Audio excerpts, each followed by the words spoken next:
Okey, Assalamualaikum dan selamat pagi.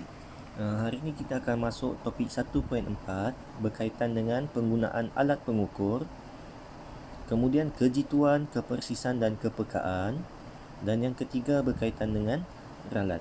Okey, yang pertama di sini untuk subtopik ni, yang pertama penggunaan alat pengukur. Okey, seperti yang kamu maklum, untuk sains ni cikgu beritahu akan ada banyak eksperimen yang kamu akan jalankan.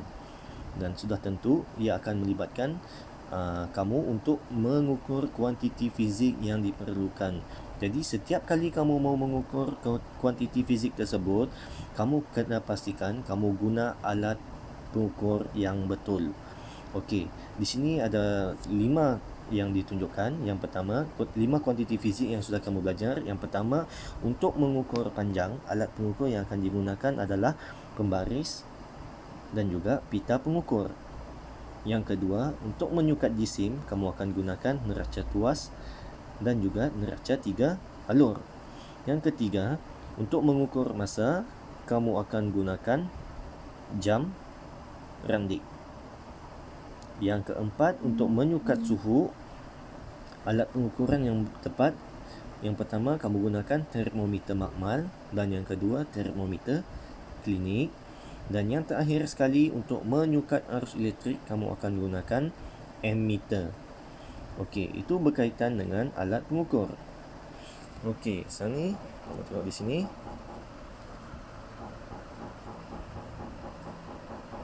Okey, ini adalah hari ini yang kamu belajar penggunaan alat pengukur. Ini adalah kuantiti fizik, ada 5. Jadi kamu sudah belajar, cikgu sudah beritahu panjang kita akan gunakan pembaris ataupun pita ukur. Yang kedua, untuk menyukat jisim kita gunakan neraca tuas ataupun neraca 3 alur, ada dalam buku teks kan. Yang ketiga, untuk menyukat suhu masa, kamu gunakan jam randik. Untuk menyukat suhu, kamu guna termometer makmal dan juga klinik.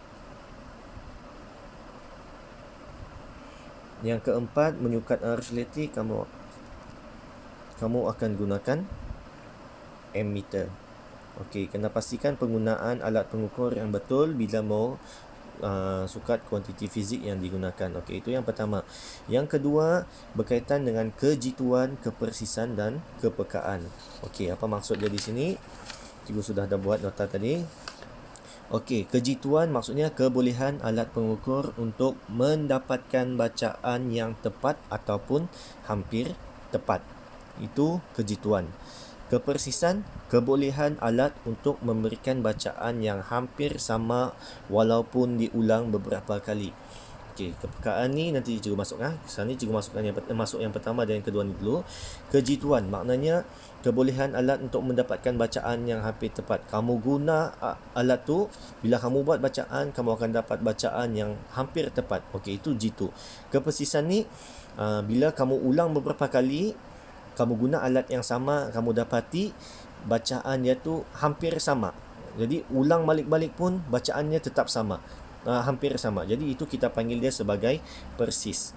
Okey, kejituan ni macam mana kita cakap benda tu tidak jitu? Okey, cikgu bagi pembaris, 2 pembaris tempat pelajar A dan pelajar B. Okey, pembaris. Okey, cikgu bagi untuk sukat buku.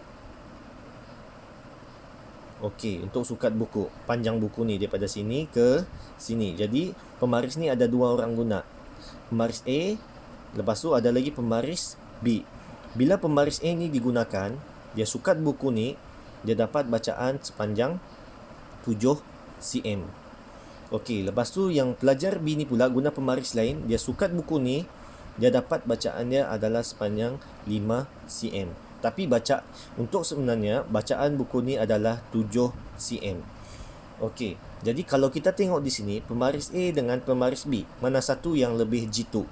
Sudah tentu pembaris yang dapat bacaan yang lebih tepat dengan bacaan sebenar buku ni. Okey, itu adalah maksud kejituan. Kebolehan alat pengukur untuk mendapatkan bacaan yang tepat ataupun hampir tepat. Jadi kalau kita tengok di sini, pembaris A dengan pembaris B, yang hampir tepat bacaan dia adalah pembaris A. Jadi maknanya kita boleh cakap pembaris A ni lebih jitu daripada pembaris B. Okey, itu maksud kejituan. Okey, kepersisan di sini pula. Kebolehan alat untuk memberikan bacaan yang hampir sama walaupun diulang beberapa kali. Okey, hampir sama. Jadi kita guna, okey, sekarang ni kita mau ambil seorang pelajar ni lari padang, keliling padang ni, dia guna jam randik. Okey, ni jam randik. Okey, jam randik. Seorang pelajar ni, dia lari pusing sini, dia dapat bacaan guna jam randik ni selama 56 saat. Jadi yang pertama, dia ulang lagi. Lepas tu dia minta lagi pelajar ni lari sekali lagi. Dia mau sukat betul ke jam ni betul atau salah. Dia sukat lagi. Dia sukat, pelajar ni lari. Lepas tu selepas disukat, dia dapat bacaan tu 55 saat pula. Lepas tu dia minta lagi pelajar ni lari, ulang lagi, lari. Lepas tu dia dapat lagi 56 saat. Jadi kamu tengok, bacaan di sini diulang beberapa kali guna jam randik ni sentiasa hampir sama. Jadi itu yang boleh kita katakan jam randik ni mempunyai bacaan yang persis. Okey, bacaan yang tidak persis pula, dia guna jam randik B ni. Jam randik B. Lepas tu dia minta budak ni lari. Mula bacaan pertama dia dapat 56. Lepas tu dia ambil lagi bacaan, dia dapat 40 pula tiba-tiba. 40 saat. Dia ambil lagi bacaan yang ketiga, dia dapat 70 saat pula tiba-tiba. Okey, kalau tengok masa di sini, masa dia tidak sama kan? Sentiasa jauh berbeza, berubah. Jadi itu yang kita katakan dia tidak persis, tidak konsisten maksudnya dalam English orang cakap. Okey, kalau cikgu boleh bagi contoh lain. Okey. Ada cikgu bagi kamu peluang pegang pistol untuk menembak sasaran ni sebanyak 5 kali. Okey, A, B, C, D. Okey, B, C, D.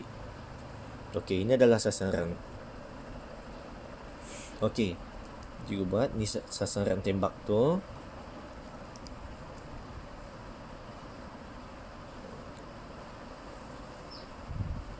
Ini adalah papan sasar. Okey. Pelajar A ni dia tembak macam ni. Dia tembak satu kali. Tembak kali kedua di sini. Tembak kali ketiga di sini. Tembak kali keempat di sini dan tembak kali kelima di sini.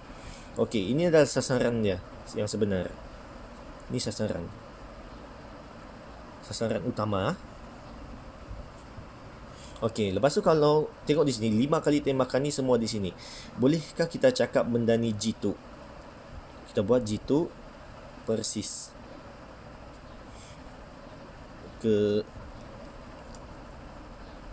Kejituan, kepersisan. Okey, adakah benda ni jitu? Maksud jitu tadi hampir tepat pada bacaan sebenar. Bacaan sebenar di sini. Adakah dia jitu?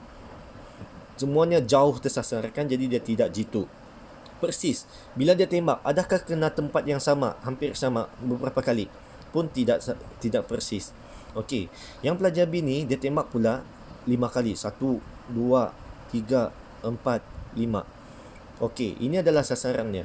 Adakah tembakan dia tepat kena di sini? Tidak kan? Jadi benda ni tidak jitu.